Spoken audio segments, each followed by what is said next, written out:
വളരെ പ്രശംസനീയമായ ഒരു ചുവടുവെപ്പാണ് യഥാർത്ഥത്തിൽ ഇങ്ങനെ ഒരു അവാർഡ് പ്രഖ്യാപനം എന്നാണ് ഞാൻ മനസ്സിലാക്കുന്നത്. ഈ സംഗമം അവാർഡ് പ്രഖ്യാപനവും അതോടൊപ്പം തന്നെ ഇന്ന് ഇന്ത്യ രാജ്യത്ത് പൊതുവെയും കേരളത്തിൽ സവിശേഷമായും ചർച്ച ചെയ്യപ്പെട്ടുകൊണ്ടിരിക്കുന്ന വഖഫുമായി ബന്ധപ്പെട്ടുകൊണ്ടുള്ള സംഭവങ്ങൾ, സെൻട്രൽ ഗവൺമെൻറ് ഇന്ത്യ രാജ്യത്ത് നിലനിൽക്കുന്ന വഖഫ് നിയമത്തിൽ പുതിയ ഭേദഗതികൾ നിർദ്ദേശിക്കുകയും അത് പാർലമെൻറ്റിൽ അവതരിപ്പിച്ച് അതിൻ്റെ വിശദാംശങ്ങൾ അത് നിയമമാക്കുന്നതുമായി ബന്ധപ്പെട്ടുകൊണ്ടുള്ള കാര്യങ്ങളിൽ തീർപ്പ് കൽപ്പിക്കുന്നതിന് വേണ്ടി JPCക്ക് വിടുകയും ചെയ്യുന്ന ഒരു പശ്ചാത്തലമാണ് ഇന്ന് നമ്മുടെ രാജ്യത്ത് നിലനിൽക്കുന്നത്. വഖഫ് എന്ന് പറയുന്ന സംവിധാനത്തെ തന്നെ തകിടം മറിക്കുന്ന, അതിൻ്റെ ആശയത്തെ തന്നെ അപകടപ്പെടുത്തുന്ന, അതിലുപരി ഇന്ത്യയിലെ വഖഫ് സ്വത്തുകൾ വലിയ തോതിൽ അപഹരിക്കപ്പെടാനും അതിൻ്റെ വഖഫ് എന്ന് പറയുന്ന ആശയത്തെ തന്നെ ഇല്ലാതാക്കുവാനും വളരെ ആസൂത്രിതമായി ശ്രമിക്കുന്നതിൻ്റെ ഭാഗമായിട്ടാണ് 43ഓളം വരുന്ന ഭേദഗതികളോടുകൂടി വഖഫ് നിയമം മാറ്റിമറിക്കാൻ വേണ്ടി കേന്ദ്ര ഗവൺമെൻറ് തീരുമാനിച്ചിട്ടുള്ളത്. ഞാനതിൻ്റെ വിശദാംശങ്ങളിലേക്ക് പോകാൻ ഈ സന്ദർഭം ഉപയോഗിക്കുന്നില്ല. ബഹുമാന്യനായ അഡ്വക്കേറ്റ് അബ്ദുസ്സലാം സാഹിബ് അതുമായി ബന്ധപ്പെട്ടുകൊണ്ട് ഇവിടെ വിശദമായി സംസാരിക്കും. കേരളത്തിൽ വഖഫ് സവിശേഷമായി ചർച്ച ചെയ്യപ്പെടുന്ന സാഹചര്യവും നമുക്കറിയാം. എറണാകുളം ജില്ലയിലെ ചെറായി മുനമ്പം പ്രദേശത്തുള്ള ഫറൂഖ് കോളേജിൻ്റെ 406 ഏക്കറോളം വിസ്തീർണമുള്ള വഖഫ് സ്വത്തുമായി ബന്ധപ്പെട്ടുകൊണ്ട് നടന്നുകൊണ്ടിരിക്കുന്ന വിവാദങ്ങൾ, അത് വഖഫ് സ്വത്താണോ അല്ലയോ എന്ന ചർച്ച ഒരു വശത്ത് നടക്കുന്നു. മറുവശത്ത് ആ ഭൂമി കയ്യേറിയ ഒരുപാട് ആളുകൾ ഒരു വശത്തുണ്ട്. റിസോർട്ട് ഉടമകളും ക്ലബ്ബുകളും മറ്റുമൊക്കെ ആയിക്കൊണ്ട് വലിയ ഭൂമി അങ്ങനെ കവർന്നെടുന്നുകൊണ്ട് കയ്യേറ്റം ചെയ്യപ്പെട്ട പ്രശ്നം ഒരു വശത്തുണ്ട്. ഫറൂഖ് കോളേജ് പൈസ വാങ്ങി വിൽപ്പന നടത്തി അവിടെ താമസിക്കുന്ന ആളുകളുണ്ട്. ഇവരുടെ ഭൂമിയുമായി ബന്ധപ്പെട്ടുകൊണ്ടുള്ള വിഷയം കേരളത്തിൽ വലിയൊരു കമ്മ്യൂണൽ പോളറൈസേഷന് കാരണമാകുന്ന വിധത്തിലുള്ള വളരെ ആസൂത്രിതമായ പ്രചരണങ്ങൾ വഖഫുമായി ബന്ധപ്പെട്ടുകൊണ്ട് നടന്നുകൊണ്ടിരിക്കുന്ന ഒരു പശ്ചാത്തലവും നമ്മുടെ മുമ്പിലുണ്ട്. വഖഫ് എന്നും വഖഫ് തന്നെയാണ്. അതിനെ വഖഫ് അല്ലാതാക്കാൻ ഒരിക്കലും സാധിക്കുകയില്ല. അതുകൊണ്ട് മുനമ്പം ഭൂമി വഖഫാണ് എന്ന കാര്യത്തിൽ നമുക്കാർക്കും തർക്കമില്ല. പക്ഷെ അത് വഖഫായിരിക്കെ തന്നെ അതിൻ്റെ കൈകാര്യകർത്തൃത്വം അല്ലെങ്കിൽ കൈകാര്യം ചെയ്യുന്നതുമായി ബന്ധപ്പെട്ടുകൊണ്ടുണ്ടായ ചില പ്രശ്നങ്ങൾ ആണ് യഥാർത്ഥത്തിൽ അതൊരു വലിയ വിവാദങ്ങളിലേക്ക് ഇന്ന് എത്തപ്പെട്ടിട്ടുള്ളത്. അതിനെ കേരളത്തിൻ്റെ സാമൂഹിക രാഷ്ട്രീയ സാഹചര്യമൊക്കെ പരിഗണിച്ചുകൊണ്ട് എങ്ങനെയാണ് പരിഹരിക്കാൻ കഴിയുക എന്ന ആലോചനയാണ് അതുമായി ബന്ധപ്പെട്ടുകൊണ്ട് യഥാർത്ഥത്തിൽ നടക്കേണ്ടത്. അത് ചില ആളുകൾക്ക് വലിയ രാഷ്ട്രീയ താല്പര്യങ്ങളുണ്ട്. അങ്ങനെ ഒരു കമ്മ്യൂണൽ പോളറൈസേഷനുള്ള സാഹചര്യം സൃഷ്ടിച്ച് അതിലൂടെ അധികാരം നിലനിർത്തുവാനും അധികാരം നേടിയെടുക്കാനുമൊക്കെയുള്ള ശ്രമങ്ങളാണ് യഥാർത്ഥത്തിൽ അതിൻ്റെ പിന്നിൽ നടന്നുകൊണ്ടിരിക്കുന്നത് എന്ന് നമുക്ക് കാണാൻ സാധിക്കും. അത് രമ്യമായി പരിഹരിക്കുക എന്ന് പറയുന്നത് തീർച്ചയായും നമ്മുടെ മുമ്പിലുള്ള വിഷയമാണ്. പക്ഷേ അതോടൊപ്പം തന്നെ വഖഫ് എന്ന് പറയുന്നത് സംരക്ഷിക്കപ്പെടണം. അതിൽ ആ വഖഫ് സ്വത്ത് സംരക്ഷിക്കപ്പെടാതെയുള്ള ഒരു തീരുമാനം എന്ന് പറയുന്നത് നമ്മുടെ രാജ്യത്ത് തന്നെ വഖഫ് നിയമവുമായി ബന്ധപ്പെട്ടുകൊണ്ടുള്ള ഈ അമെൻമെൻറ്റുകളെക്കുറിച്ചുള്ള ആലോചനകൾ നടന്നുകൊണ്ടിരിക്കുന്ന സാഹചര്യത്തിൽ വലിയ പ്രത്യാഘാതങ്ങളും പ്രതിസന്ധികളും ഉണ്ടാക്കും എന്നാണ് നാം ആ വിഷയത്തിൽ മനസ്സിലാക്കുന്നത്. ഞാനതുമായി ബന്ധപ്പെട്ടുകൊണ്ടുള്ള വിശദാംശങ്ങളിലേക്ക് പ്രവേശിക്കുന്നില്ല. തീർച്ചയായും അത് നമ്മുടെ രാജ്യത്ത് ഇന്ന് വളരെ പ്രധാനപ്പെട്ട ഒരു വിഷയമായി നിലനിൽക്കുന്നുണ്ട്. നമ്മുടെ കേരളത്തിലും അത് ചർച്ച ചെയ്യപ്പെട്ടുകൊണ്ടിരിക്കുന്നുണ്ട്. മഹല്ല് എക്സലൻസ് അവാർഡുമായി ബന്ധപ്പെട്ടുകൊണ്ട് നേരത്തെ ഇവിടെ സജീർ സാഹിബ് സൂചിപ്പിച്ചതുപോലെ മഹല്ലുകൾ എന്ന് പറയുന്നത് നമ്മെ സംബന്ധിച്ചിടത്തോളം അതൊരു വലിയ സംവിധാനമാണ്. ഒരുപക്ഷെ കേരളം വിട്ടുകഴിഞ്ഞാൽ, കേരളത്തിൻ്റെ പുറത്ത് മറ്റ് സംസ്ഥാനങ്ങളിലോ ഇന്ത്യ വിട്ട് ലോകത്തിൻ്റെ മറ്റു ഭാഗങ്ങളിലേക്ക് പോയി കഴിഞ്ഞാൽ ഒരുപക്ഷെ മുസ്ലിം രാജ്യങ്ങളിൽ പോലുമോ നമ്മുടെ കേരളത്തിൽ നിലനിൽക്കുന്ന ഈ ഒരു മഹല്ല് എന്ന് പറയുന്ന ഒരു സംവിധാനം നമുക്ക് കാണാൻ സാധിക്കുകയില്ല. വളരെ വ്യവസ്ഥാപിതമായി, വളരെ സ്വതന്ത്രമായി പല കാര്യങ്ങളും ചെയ്യാൻ പറ്റുന്ന ഒരു സംവിധാനം എന്ന നിലക്ക് ഈ ഒരു സിസ്റ്റം നമ്മുടെ കേരളത്തിൽ വളരെ മനോഹരമായി പ്രവർത്തിച്ചുകൊണ്ടിരിക്കുന്നുണ്ട്. പക്ഷേ ആനക്ക് ആനയുടെ വലുപ്പം അറിയില്ല എന്ന് പറഞ്ഞതുപോലെ പല മുസ്ലിം മഹല്ലുകൾക്കും എന്താണ് ആ മഹല്ല്, അതിൻ്റെ വലുപ്പം എത്രയാണ്, ആ സംവിധാനത്തെ ഉപയോഗപ്പെടുത്തിക്കൊണ്ട് എന്തെല്ലാം കാര്യങ്ങളാണ് ചെയ്യാൻ കഴിയുക എന്നതുമായി ബന്ധപ്പെട്ടുകൊണ്ട് ഒരു ക്ലാരിറ്റി ഇല്ലാത്തത് കൊണ്ടോ അല്ലെങ്കിൽ അതിലേക്കൊന്നും പ്രവേശിക്കേണ്ട ഒരു സംവിധാനമല്ല ഇത് എന്ന തെറ്റിദ്ധാരണയിൽ നിന്നുകൊണ്ടോ മഹല്ലുകളിലൂടെ മുസ്ലിം സമുദായത്തിൽ ഉണ്ടാകേണ്ട ഒരു പുനരുദ്ധാരണം, ഒരു മാറ്റം, ഒരു ശക്തമായ മുന്നോട്ട് പോക്ക് എന്തുകൊണ്ടോ വേണ്ട പോലെ പല മഹല്ല് സംവിധാനങ്ങളെയും പരിശോധിച്ചു കഴിഞ്ഞാൽ ഉണ്ടാകുന്നില്ല എന്നുള്ളത് വളരെ ഖേദകരമായ ഒരു കാര്യമാണ്. അൽഹംദുലില്ലാഹ് കുറച്ച് വർഷങ്ങളായിട്ട് അതിൽ വലിയ മാറ്റങ്ങൾ ഉണ്ടായിക്കൊണ്ടിരിക്കുന്നുണ്ട്. എല്ലാ മഹല്ലുകളിലും ഒരുപാട് മഹല്ലുകൾ, ആയിരക്കണക്കിന് മഹല്ലുകളാണ് ചെറുതും വലുതുമായിട്ട് കേരളത്തിൻ്റെ ഒരറ്റം മുതൽ മറ്റേ അറ്റം വരെ നിലനിൽക്കുന്നത്. 6000 കുടുംബങ്ങൾ വരെയുള്ള മഹല്ലുകൾ വരെ കേരളത്തിലുണ്ട്. 6000 കുടുംബങ്ങളുള്ള മഹല്ല് എന്ന് പറഞ്ഞാൽ ഒരു വലിയൊരു സംവിധാനമാണ് യഥാർത്ഥത്തിൽ. അത് അവിടുന്ന് അങ്ങോട്ട് 100ഉം 50ഉം ഒക്കെ വീടുകളുള്ള ചെറിയ ചെറിയ മഹല്ലുകളുമുണ്ട്. അതിൻ്റെ വലുപ്പച്ചെറുപ്പം എന്നതിനേക്കാൾ ആ സംവിധാനമാണ് യഥാർത്ഥത്തിൽ നമ്മുടെ കരുത്ത് എന്ന് പറയുന്നത്. പക്ഷെ പലപ്പോഴും മഹല്ല് എന്ന് പറയുന്നത് പള്ളി എന്ന് പറയുന്ന ആ ഒരൊറ്റ വിഷയത്തിൽ കേന്ദ്രീകരിക്കപ്പെടുകയും പള്ളിയെ വളരെ മനോഹരമായി നിലനിർത്തുക, പള്ളിയുമായി ബന്ധപ്പെട്ടുകൊണ്ട് അതിൻ്റെ പെയിൻ്റ് അടിക്കുക, അതിൻ്റെ ബാത്റൂം ശരിയാക്കുക, പള്ളിയിൽ ഉസ്താദിനെ നിശ്ചയിക്കുക, ഉസ്താദ് പോരെങ്കിൽ അയാളെ പിരിച്ചുവിട്ട് വേറെ ആളെ നിശ്ചയിക്കുക, അവരുടെ ശമ്പളം, ഇത്തരം കാര്യങ്ങളിൽ മാത്രം പലപ്പോഴും മഹല്ലുകളുടെ പ്രവർത്തനങ്ങൾ പരിമിതപ്പെട്ടു പോകുന്ന സാഹചര്യം ചിലപ്പോഴെങ്കിലും ചില മഹല്ലുകളെ നമ്മൾ പഠിക്കുമ്പോൾ നമുക്ക് മനസ്സിലാക്കാൻ വേണ്ടി സാധിക്കും.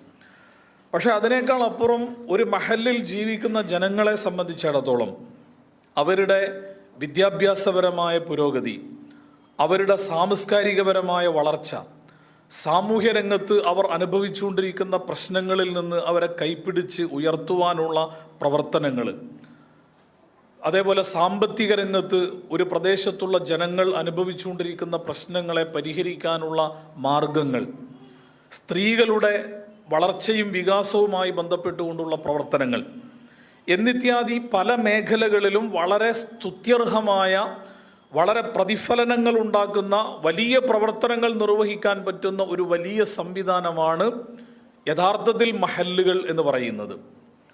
ആ മഹല്ലുകൾ വഴി അത്തരം പ്രവർത്തനങ്ങൾ നടപ്പിലാക്കാൻ വേണ്ടി തീരുമാനിച്ചു കഴിഞ്ഞാൽ ഓരോ മഹല്ലിലുമുള്ള ഇൻവെസ്റ്റ്മെൻറ്റുകൾ തന്നെ ഉപയോഗിച്ചുകൊണ്ട് അല്ലെങ്കിൽ അവിടെയുള്ള ക്യാപിറ്റൽ തന്നെ ഉപയോഗിച്ചുകൊണ്ട് അതത് മഹല്ലുകളുടെ പ്രശ്നങ്ങൾ പരിഹരിക്കാൻ പറ്റുമാറ് സ്വയം പര്യാപ്തതയുള്ള മഹല്ലുകളാണ് കേരളത്തിലെ പല മഹല്ലുകളും എന്ന് നമുക്ക് കാണാൻ വേണ്ടി സാധിക്കും. ഇപ്പോൾ ഉദാഹരണം, ഇപ്പോൾ സക്കാത്തുമായി ബന്ധപ്പെട്ടുകൊണ്ട് തന്നെ നമ്മൾ പരിശോധിച്ചു കഴിഞ്ഞാൽ സക്കാത്ത് എന്ന് പറയുന്നത് ഓരോ മഹല്ലുകളിലും വ്യവസ്ഥാപിതമായി നടപ്പിലാക്കാൻ വേണ്ടി തീരുമാനിച്ചു കഴിഞ്ഞാൽ ഒരു മഹല്ലും മറ്റൊരു മഹല്ലിലുള്ളവരെ ആശ്രയിക്കേണ്ടതില്ലാത്ത വിധം ആ മഹല്ലുകളിലുള്ള സാമ്പത്തിക ശേഷി കൊണ്ട് തന്നെ ആ മഹല്ലിൻ്റെ പ്രശ്നങ്ങൾ പരിഹരിക്കാൻ കഴിയും.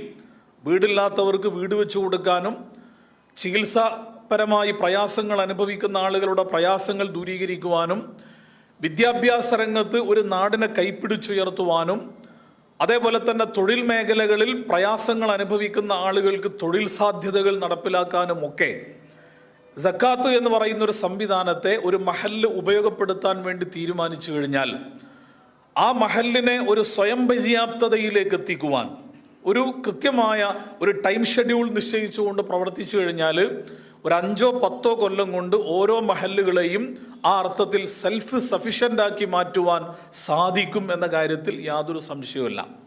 പക്ഷെ പലപ്പോഴും അങ്ങനെയുള്ള ഒരു ആസൂത്രിതമായ പ്രവർത്തനങ്ങൾ മഹല്ല് കേന്ദ്രീകരിച്ചുകൊണ്ട് നടത്തുന്നില്ല എന്നുള്ളതാണ് നമുക്ക് മനസ്സിലാക്കാൻ വേണ്ടി കഴിയുന്ന കാര്യം. അപ്പോൾ കുടുംബജീവിതവുമായി ബന്ധപ്പെട്ട വിഷയങ്ങൾ നമുക്കറിയാം. ഇന്ന് കുടുംബരംഗത്ത് വലിയ തോതിലുള്ള പ്രതിസന്ധികൾ അഭിമുഖീകരിച്ചുകൊണ്ടിരിക്കുന്ന ഒരു കാലത്താണ് നമ്മൾ ജീവിച്ചുകൊണ്ടിരിക്കുന്നത്. ഫാമിലി ലൈഫ് എന്ന് പറയുന്നത് ആവശ്യമില്ല എന്ന തീരുമാനത്തിലേക്ക് എത്തുന്ന സംഭവങ്ങൾ, കുടുംബം നിലനിർത്തിക്കൊണ്ടു പോകുന്ന ആളുകൾക്കിടയിൽ തന്നെ വലിയ തോതിലുള്ള പ്രശ്നങ്ങൾ, ഡൈവോഴ്സ് എന്ന് പറയുന്നത് നേരത്തെ ഉള്ളതിനേക്കാൾ അതിൻ്റെ എത്രയോ 10 മടങ്ങ് വർദ്ധിച്ചുകൊണ്ടിരിക്കുന്ന സംഭവങ്ങൾ, നിസ്സാരമായ പ്രശ്നങ്ങളുടെ പേരിൽ പോലും സെപ്പറേഷനെ കുറിച്ച് ആലോചിക്കുന്ന ദമ്പതികൾ, ഇതൊക്കെ കുടുംബജീവിതവുമായി ബന്ധപ്പെട്ടുകൊണ്ട് നമ്മുടെയൊക്കെ മഹല്ലുകളിലും നമ്മുടെയൊക്കെ വീടുകളിലും സംഭവിച്ചുകൊണ്ടിരിക്കുന്ന കാര്യങ്ങളാണ്. അപ്പോൾ ഒരു മഹല്ല് ഈ കാര്യത്തെക്കുറിച്ചുള്ള ബോധവൽക്കരണം നടത്താൻ തീരുമാനിച്ചു കഴിഞ്ഞാൽ ബോധവൽക്കരണത്തിന് ഉപരി കുടുംബരംഗത്ത് അനുഭവിച്ചുകൊണ്ടിരിക്കുന്ന പ്രശ്നങ്ങൾ പരിഹരിക്കുവാനുള്ള പദ്ധതികൾ ആസൂത്രണം ചെയ്ത് ഒരു പ്രദേശത്ത് നടപ്പിലാക്കാൻ വേണ്ടി തീരുമാനിച്ചു കഴിഞ്ഞാൽ ഫാമിലി ലൈഫിൽ നിലനിൽക്കുന്ന ഒരുപാട് പ്രശ്നങ്ങൾ പരിഹരിക്കാൻ കഴിയും. പലയിടത്തും അവയർനെസ്സിൻ്റെ പ്രശ്നമാണ്. ഫാമിലി ലൈഫിനെ കുറിച്ച് പല വിധത്തിലുള്ള തെറ്റിദ്ധാരണകൾ വെച്ച് പുലർത്തുന്ന ആളുകളുണ്ട്. ഫാമിലി ലൈഫ് എന്ന് പറയുന്നത് നമ്മളൊക്കെ ഈ പ്രത്യക്ഷത്തിൽ കണ്ടുകൊണ്ടിരിക്കുന്ന ഈ സെലിബ്രിറ്റികളുടെ ഫാമിലി ലൈഫുമായി താരതമ്യം ചെയ്തുകൊണ്ട് അതാണ് കുടുംബജീവിതം എന്ന് മനസ്സിലാക്കി അതേപോലെ ആകാൻ വേണ്ടി ശ്രമിക്കുന്ന ആളുകളുണ്ട്. ഇതൊക്കെയാണ് പലപ്പോഴും ഫാമിലി തകർച്ചയിലേക്ക് എത്തപ്പെടുന്ന കാര്യം. ഇസ്ലാമിൻ്റെ ഒരു അടിസ്ഥാനത്തിൽ നിന്നുകൊണ്ട് ഫാമിലി ലൈഫിനെ പുനഃക്രമീകരിക്കുവാൻ വേണ്ടി തീരുമാനിച്ചു കഴിഞ്ഞാൽ, അതിനുള്ള ഒരു സംവിധാനം ഒരുക്കി കഴിഞ്ഞാൽ, ഇസ്ലാം എങ്ങനെയാണ് ഫാമിലി ലൈഫിനെ നോക്കിക്കാണുന്നത് എന്നതിനെക്കുറിച്ചുള്ള ധാരണ നമ്മൾക്കിടയിൽ വ്യാപകമായി പ്രചരിപ്പിക്കുവാൻ വേണ്ടി സാധിച്ചു കഴിഞ്ഞാൽ, അതിനുതകുന്ന പ്രൊജക്റ്റുകൾ നമ്മൾ നമ്മുടെ മഹല്ലുകളിൽ നടപ്പിലാക്കാൻ വേണ്ടി ശ്രമിച്ചു കഴിഞ്ഞാൽ ഈ കുടുംബജീവിതത്തിൽ നിലനിൽക്കുന്ന ഈ താളം തെറ്റലുകൾ, കുടുംബജീവിതവുമായി ബന്ധപ്പെട്ടുകൊണ്ട് അനുഭവിച്ചുകൊണ്ടിരിക്കുന്ന പല വിധത്തിലുള്ള പ്രതിസന്ധികളെയും മറികടക്കാൻ കഴിയും എന്ന കാര്യത്തിൽ യാതൊരു സംശയവുമില്ല. മഹല്ലുകളിലുള്ള ആളുകൾക്ക് അവരുടെ വിദ്യാഭ്യാസം ഇന്ന് വളരെ ശക്തമായിട്ട് മുന്നോട്ട് പോകുന്ന ഒരു കാലത്താണ് നമ്മൾ ജീവിക്കുന്നത്. എന്ന് പറഞ്ഞാൽ മുസ്ലിം സമുദായത്തിനകത്ത് ധാരാളം വിദ്യാസമ്പന്നരായ ആളുകൾ ഇന്ന് ധാരാളമുണ്ട്. അതിനെ കുറച്ചുകൂടി ചാനലൈസ് ചെയ്തുകൊണ്ട് എന്താണ് യഥാർത്ഥത്തിൽ ആവശ്യമുള്ള വിദ്യാഭ്യാസം, എന്താണ് കൃത്യമായി അതിൻ്റെ ഒരു ഹൈറാർക്കി നിശ്ചയിച്ചുകൊണ്ട് ഒരു മുൻഗണനാക്രമം നിശ്ചയിച്ചുകൊണ്ട് ഏതിലാണ് കൂടുതൽ ശ്രദ്ധിക്കേണ്ടത്. പ്രത്യേകിച്ച് നമ്മൾ ജീവിക്കുന്ന ഈ പുതിയ കാലഘട്ടത്തിൽ സിവിൽ സർവീസ് മേഖല, ആ മേഖലയിൽ നന്നായി ശ്രദ്ധിക്കേണ്ട ഒരു കാലഘട്ടമാണ്. ഒരാൾ ഏറ്റവും ലളിതമായി പറഞ്ഞു കഴിഞ്ഞാൽ ഒരു നാട്ടിലൊരു വില്ലേജ് ഓഫീസർ ഉണ്ടാവുക. ഒരു വില്ലേജ് ഓഫീസർ ഒരു നാട്ടിലുണ്ടായി കഴിഞ്ഞാൽ ഒരു വില്ലേജ് ഓഫീസറുടെ പദവി എന്ന് പറഞ്ഞാൽ ചെറുതല്ല. ഒരു നാട്ടിലുള്ള ജനങ്ങളുമായി ബന്ധപ്പെട്ടുകൊണ്ട് ഏകദേശം 26 സർട്ടിഫിക്കറ്റുകളിൽ അറ്റസ്റ്റ് ചെയ്യാൻ അധികാരമുള്ള ഒരു പ്രദേശത്തിൻ്റെ വലിയൊരു അതോറിറ്റിയുടെ പേരാണ് വില്ലേജ് ഓഫീസർ എന്ന് പറഞ്ഞാൽ. പക്ഷേ പുതിയ തലമുറയിൽ അങ്ങനെയുള്ള മേഖലകളിലേക്ക് കടന്നു വരിക എന്നതിനേക്കാൾ സാമ്പത്തികമായി മെച്ചമുണ്ടാകുന്ന, അങ്ങനെയാണ് കൺസെപ്റ്റ്. 21 ലൈഫ് സെറ്റ് ചെയ്യാം എന്നാണ് പരസ്യം. 21 നിങ്ങൾക്ക് ലൈഫ് സെറ്റ് ചെയ്യാം എന്ന് പരസ്യം കാണുമ്പോൾ മക്കൾ ആകർഷിക്കുന്നത് അതിലേക്കാണ്. അപ്പൊ ലൈഫ് എങ്ങനെ സെറ്റ് ചെയ്യാം എന്നതിനേക്കാൾ അപ്പുറം നാടിനും സമൂഹത്തിനും ആവശ്യമുള്ള വിദ്യാഭ്യാസം എന്താണ്, ഏത് മേഖലകളിലേക്കാണ് കൂടുതൽ ശ്രദ്ധ കൊടുക്കേണ്ടത്, ആ മേഖലകളിൽ ശ്രദ്ധിച്ചു കഴിഞ്ഞാൽ ഉണ്ടാകുന്ന മാറ്റങ്ങൾ എന്തൊക്കെയായിരിക്കും എന്ന് കൃത്യമായി കുട്ടികൾക്ക് അവബോധം നൽകുന്ന ഒരു സിസ്റ്റം നമ്മുടെ മഹല്ലുകളിൽ ഉണ്ടായി കഴിഞ്ഞാൽ സിവിൽ സർവീസിലുള്ള IAS-കാരും IPS-കാരും IFS-കാരും ഒക്കെ നമ്മുടെ മഹല്ലിൽ ഉണ്ടാവണം. കാരണം ഇന്ന് നമുക്കറിയാം ഒരു ഡീപ്പ് സ്റ്റേറ്റ് എന്ന് പറയുന്നത് ഇന്ത്യ രാജ്യത്തെ നിയന്ത്രിച്ചുകൊണ്ടിരിക്കുന്നത് ഭരണകൂടങ്ങൾ എന്നതിനേക്കാൾ ഡീപ്പ് സ്റ്റേറ്റ് ആണ്. ഗവൺമെന്റിന്റെ താല്പര്യങ്ങളെക്കാൾ ഒരുപക്ഷെ ഗവൺമെന്റുകൾ മാറി വന്നു കഴിഞ്ഞാലും എക്സിക്യൂട്ട് ചെയ്യുന്ന സംവിധാനങ്ങളുടെ താല്പര്യങ്ങളെ മറികടക്കാൻ ഗവൺമെന്റുകൾക്ക് മൂലം പലപ്പോഴും കഴിയില്ല. അത് ഇന്ത്യ രാജ്യത്തിന്റെ ചരിത്രം നമ്മൾ പഠിച്ചു കഴിഞ്ഞാൽ ഒരുപാട് അനുഭവങ്ങളിലൂടെ നമുക്ക് മനസ്സിലാക്കാൻ കഴിയുന്ന കാര്യമാണ്. ഇപ്പൊ ബാബരി മസ്ജിദുമായി ബന്ധപ്പെട്ട് തന്നെ നമ്മൾ പരിശോധിച്ചു കഴിഞ്ഞാൽ ബാബരി മസ്ജിദിന്റെ പ്രശ്നം 1949 തുടങ്ങുമ്പോൾ നെഹ്റുവാണ് ഇന്ത്യ രാജ്യത്തിന്റെ പ്രധാനമന്ത്രി. ഇന്ത്യയിൽ ഏറ്റവും വലിയ സെക്യുലർ പ്രധാനമന്ത്രിയായി അറിയപ്പെടുന്ന നെഹ്റു ഇന്ത്യ രാജ്യം ഭരിക്കുമ്പോഴാണ് 1949 ഡിസംബർ 26 ബാബരി മസ്ജിദിനകത്ത് രാമശിലാന്യാസം ആദ്യമായിട്ട് നടക്കുന്നത്. അന്ന് അവിടുത്തെ ഫൈസാബാദിന്റെ ജില്ലാ കളക്ടർ എന്ന് പറയുന്നത് മലയാളിയായ ആലപ്പുഴക്കാരനായ കെ നായരാണ്. കെ നായർ എന്ന് പറയുന്ന കലക്ടർ അവിടെ എക്സിക്യൂട്ട് ചെയ്തുകൊണ്ടിരിക്കുന്ന സമയത്താണ് ഇന്ത്യൻ പ്രധാനമന്ത്രി അവിടുന്ന് ഓർഡർ കൊടുക്കുന്നത്. എന്താ ഓർഡർ? ആ ബിംബം അവിടുന്ന് എത്രയും പെട്ടെന്ന് എടുത്തു മാറ്റണം എന്ന് പറഞ്ഞാൽ അനുസരിക്കേണ്ടവനാണ് ഉദ്യോഗസ്ഥൻ. പക്ഷെ അനുസരിക്കുന്നതിന് പകരം അവിടെ ആ ബിംബം മാറ്റിക്കഴിഞ്ഞാൽ ഇവിടെ ഭയങ്കര പ്രശ്നങ്ങൾ ഉണ്ടാവും. UP ആകെ ഒന്നായിട്ട് കത്താൻ വേണ്ടി പോവാണ്, അതുകൊണ്ട് മാറ്റാൻ പറ്റൂല എന്ന് ഒരു ഉദ്യോഗസ്ഥൻ പറയുമ്പോൾ ആ ഉദ്യോഗസ്ഥന്റെ തീരുമാനത്തെ മറികടന്നുകൊണ്ട് ധീരമായ ഒരു തീരുമാനമെടുക്കാൻ ഇന്ത്യയുടെ ഒന്നാമത്തെ പ്രധാനമന്ത്രി നെഹ്റുവിന് പോലും ഒരു കാലത്ത് സാധിച്ചിട്ടില്ല എങ്കിൽ എക്സിക്യൂട്ട് ചെയ്യുന്ന ആളുകളുടെ പവർ എന്ന് പറയുന്നത് ചെറുതല്ല. ആ മേഖലകളിൽ നല്ല കരുത്തുള്ള ഇസ്ലാമിനോടും മുസ്ലിം സമുദായത്തോടും പ്രതിബദ്ധതയുള്ള ആളുകൾ കടന്നു വരിക എന്ന് പറയുന്നത് ഈ കാലഘട്ടത്തിൽ വളരെ പ്രധാനപ്പെട്ട ആവശ്യമാണ്. ആ സ്വഭാവത്തിൽ വിദ്യാഭ്യാസ രംഗത്ത് ഏത് മേഖലകളിലാണ് കൂടുതൽ ആവശ്യമുള്ളത്? നമുക്കറിയാം, മീഡിയ രംഗത്ത് മുസ്ലിം സമുദായത്തിന്റെ സാന്നിധ്യം വളരെ ശക്തമായി ആവശ്യമുള്ള ഒരു കാലമാണിത്. കാരണം എന്തിനേയും ഏതു സ്വഭാവത്തിലും വഴിതിരിച്ചുവിടാൻ ആടിനെ പട്ടിയാക്കി എന്നിട്ട് പേപ്പട്ടിയാണ് എന്ന് പറഞ്ഞ് അതിനെ തല്ലിക്കൊന്നു കഴിഞ്ഞാൽ ഒരു കുഴപ്പമില്ല എന്ന് പറയുന്ന പൊതുബോധം സൃഷ്ടിക്കുന്നത് ഇവിടുത്തെ മീഡിയകളാണ്. ആ മീഡിയകൾക്ക് അങ്ങനെ സൃഷ്ടിക്കുവാൻ കഴിയുന്ന ഒരു അധികാരം ഇവിടെ നിലനിൽക്കുന്നുണ്ട്. ആ സംവിധാനത്തെ ഇസ്ലാമിനും മുസ്ലിം സമൂഹത്തിനും അനുകൂലമാക്കി മാറ്റുന്ന ഒരു സംവിധാനമാക്കി മാറ്റാൻ മഹല്ലുകൾ തീരുമാനിച്ചു കഴിഞ്ഞാൽ അതിന് പറ്റുന്ന കഴിവുള്ള യോഗ്യതയുള്ള ആളുകളെ വളർത്തിയെടുക്കുവാനുള്ള ഒരു ശ്രമം ബോധപൂർവം നമ്മുടെ മഹല്ലുകൾ ഉണ്ടായി കഴിഞ്ഞാൽ വിദ്യാഭ്യാസ രംഗത്ത് ഒരു വലിയ റവല്യൂഷൻ തന്നെ കൊണ്ടുവരാൻ കഴിയുമെന്ന കാര്യത്തിൽ യാതൊരു തർക്കമല്ല. ഇങ്ങനെ ഞാൻ വിശദാംശങ്ങളിലേക്ക് പോകുന്നില്ല. ഇങ്ങനെ നമ്മൾ വിചാരിച്ചു കഴിഞ്ഞാൽ ഈ മഹല്ല് എന്ന് പറയുന്ന സംവിധാനത്തെ മുന്നിൽ വെച്ചുകൊണ്ട് ഒരുപാട് കാര്യങ്ങൾ, ഇത് ഞാൻ അവസാനിപ്പിച്ചുകൊണ്ട് ഒരു കാര്യം കൂടിയേ പറയുന്നുള്ളൂ. ഇത് നമ്മുടെ ജീവിതവുമായി ബന്ധപ്പെട്ടുകൊണ്ട് അഥവാ ഭൗതിക ജീവിതവുമായി ബന്ധപ്പെട്ടുകൊണ്ട് ഒരു മഹല്ലിൽ ജീവിക്കുന്ന ജനങ്ങളുടെ വളർച്ചയുമായി വികാസവുമായി ബന്ധപ്പെട്ടുകൊണ്ട് പലതും ചെയ്യാൻ പറ്റുന്ന ഒരു സംവിധാനമാണ് മഹല്ല്. അതോടൊപ്പം തന്നെ ആ മഹല്ലിൽ ജീവിക്കുന്ന ആളുകളുടെ ഇസ്ലാമിനോടുള്ള പ്രതിബദ്ധത അത് വളരെ പ്രധാനപ്പെട്ട ഒരു കാര്യമാണ്.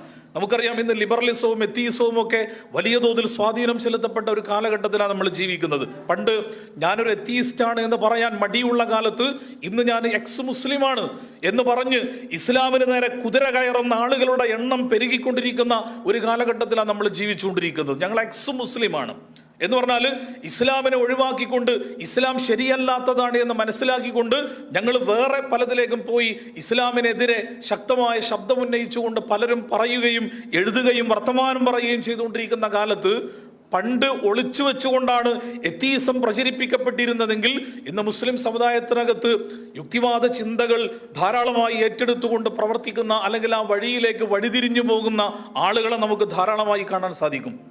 ആദ്യം ലിബറലിസത്തിലേക്ക് ആകർഷിക്കപ്പെട്ട് പിന്നീട് ലിബറലിസം മൂത്തു കഴിഞ്ഞാൽ സ്വാഭാവികമായിട്ടും അത് എത്തീസത്തിലേക്കാണ് എത്തുക. അങ്ങനെ എത്തുന്ന സംഭവങ്ങൾ നമ്മുടെ നാട്ടിലൊക്കെ ഇന്ന് ധാരാളമാണ്. ചെറുതായിട്ട് നമ്മൾ അങ്ങനെ ലളിതമായി കാണാൻ പറ്റാത്ത വിധം വളരെ വലിയ സ്വാധീനം നമ്മുടെ നാട്ടിൽ ഈ സംവിധാനങ്ങൾക്ക് ഉണ്ടായിക്കൊണ്ടിരിക്കുന്നുണ്ട്. അപ്പൊ അതുകൊണ്ട് ഇസ്ലാമിനോട് ഇസ്സത്തുള്ള ഒരു തലമുറയെ വാർത്തെടുക്കുക എന്ന് പറയുന്നത് മഹല്ലുകൾ ചെയ്യേണ്ട ഈ കാലഘട്ടത്തിന്റെ ഏറ്റവും വലിയ ഇസ്ലാമിക ദൗത്യമാണ്. ആ ദൗത്യം നമ്മൾ നിർവഹിക്കാതെ മറ്റെന്ത് കാര്യം ചെയ്തിട്ടും കാര്യമില്ല. ഇസ്ലാമിനോട് പ്രതിബദ്ധതയുള്ള I am a Muslim, I am a Islamist എന്ന് ആത്മാഭിമാനത്തോടെ കുഫറിന്റെ മുമ്പിൽ ആത്മാഭിമാനത്തോടെ പറയാൻ കഴിയുന്ന കാഫിരീൻ എന്ന് ഖുർആൻ പറയുന്നുണ്ടല്ലോ, സത്യനിഷേധത്തിന്റെ മുമ്പിൽ ഇസ്സത്തോടുകൂടി നിലനിൽക്കുക. ഇന്ന് മാപ്പ് സാക്ഷിത്വത്തിന്റെയും ക്ഷമാപണത്തിന്റെയും സ്വരം വർദ്ധിച്ചുകൊണ്ടിരിക്കുന്ന കാലഘട്ടത്തിലാണ് നമ്മൾ ജീവിക്കുന്നത്. ഞാനൊരു മുസ്ലിമാണെന്ന് ഒരാളുടെ മുമ്പിൽ അഭിമാനത്തോടുകൂടി പറയാൻ കഴിയുന്നില്ല. ഇസ്ലാമിന്റെ ഐഡന്റിറ്റിയും ഇസ്ലാമിന്റെ ഐഡിയോളജിയും ആത്മാഭിമാനത്തോടെ നെഞ്ചേറ്റിക്കൊണ്ട് ആളുകളുടെ മുമ്പിൽ എഴുന്നേറ്റ് നിൽക്കാനുള്ള ഇസ്സത്ത് ഏതോ നിലക്ക് കുറഞ്ഞു പോകുന്ന ഒരു കാലത്ത് നമ്മൾ ജീവിക്കുമ്പോൾ ഇസ്ലാമിനെ നെഞ്ചേറ്റിക്കൊണ്ട് അള്ളാഹുവിൻ്റെ ദീനിനെ ഇസ്സത്തോടുകൂടി ഉയർത്തിപ്പിടിച്ചുകൊണ്ട് ഈ കാലഘട്ടത്തിൻ്റെ ഇസ്ലാമിക ദൗത്യം നിർവഹിക്കുന്ന ഒരു തലമുറയെ വാർത്തെടുക്കുവാൻ മഹല്ല് എന്ന് പറയുന്ന സംവിധാനം വഴി തീർച്ചയായിട്ടും നമുക്ക് സാധിക്കേണ്ടതുണ്ട്. അപ്പോൾ നമ്മൾക്ക് നിർവഹിക്കാനുള്ള ദൗത്യം ചെറുതല്ല, വലിയ ദൗത്യമാണ് നിർവഹിക്കാനുള്ളത്. ആ ദൗത്യം നിർവഹിക്കുന്ന മഹല്ലുകളെയാണ് സ്വാഭാവികമായും ഇവിടെ തെരഞ്ഞെടുത്തിരിക്കുക എന്നാണ് ഞാൻ മനസ്സിലാക്കുന്നത്. അത് എങ്ങനെയാണ് ഒരു മഹല്ല് പ്രവർത്തിക്കേണ്ടത് എന്നതുമായി ബന്ധപ്പെട്ടുകൊണ്ടുള്ള ഒരു വഴികാട്ടിയായിക്കൊണ്ടാണ് ഇവിടെ ഈ അവാർഡ് പ്രഖ്യാപിക്കുന്നത് എന്നാണ് ഞാൻ മനസ്സിലാക്കുന്നത്. എന്ന് പറഞ്ഞാൽ എങ്ങനെയാണ് ഒരു മഹല്ല് മാതൃകാപരമായി പ്രവർത്തിച്ച് ആ മഹല്ലിൽ ജീവിക്കുന്ന ജനവിഭാഗങ്ങളുടെ ആത്മീയവും ഭൗതികവുമായ അല്ലെങ്കിൽ അവരുടെ ജീവിതത്തിൻ്റെ എല്ലാ വശങ്ങളുമായി ബന്ധപ്പെട്ട സ്റ്റെബിലിറ്റിയുള്ള സസ്റ്റൈനബിളായ ഒരു ഡെവലപ്മെന്റിലേക്ക് അവരെ ഉയർത്തിക്കൊണ്ടുവരുവാൻ ആവശ്യമുള്ള പ്രവർത്തനങ്ങൾ നിർവഹിക്കുന്ന ഒരു മഹല്ല് ഇങ്ങനെയാവണം എന്ന് ഒരു റോൾ മോഡലായി കാണിച്ചു കൊടുക്കാൻ പറ്റുന്ന മഹല്ലുകളെയാണ് ഇവിടെ സ്വാഭാവികമായിട്ടും തെരഞ്ഞെടുത്തിട്ടുണ്ടായിരിക്കുക. അത് തീർച്ചയായും കേരളത്തിലുള്ള മറ്റുള്ള എല്ലാ മഹല്ലുകൾക്കും മാതൃകയാണ്. കോഴിക്കോട് ജില്ലയിലുള്ള എല്ലാ മഹല്ലുകൾക്കും മാതൃകയാണ്. ആ മാതൃക പിൻപറ്റിക്കൊണ്ട് ഈ സംവിധാനം എത്രത്തോളം കരുത്തുള്ള ഒരു സംവിധാനമാണ് എന്ന് മനസ്സിലാക്കിക്കൊണ്ട് അതിനെ ഉപയോഗപ്പെടുത്തുവാൻ ഈ അവാർഡ് മറ്റുള്ളവർക്കെല്ലാം പ്രചോദനമായി മാറട്ടെ എന്ന് ആത്മാർത്ഥമായി ആശംസിച്ചുകൊണ്ട് ജമാഅത്തെ ഇസ്ലാമിയുടെ എല്ലാവിധ അഭിവാദനങ്ങളും ഈ അവാർഡ് ദാന ചടങ്ങിന് അർപ്പിച്ചുകൊണ്ട് ബിസ്മില്ലാഹിർ റഹ്മാനിർ റഹീം, അള്ളാഹുവിൻ്റെ നാമത്തിൽ ഈ സംഗമത്തിന്റെ ഔപചാരികമായ ഉദ്ഘാടന കർമ്മം നിർവഹിച്ചതായി അറിയിച്ചുകൊണ്ട് ഞാൻ എൻ്റെ വാക്കുകൾ അവസാനിപ്പിക്കുന്നു.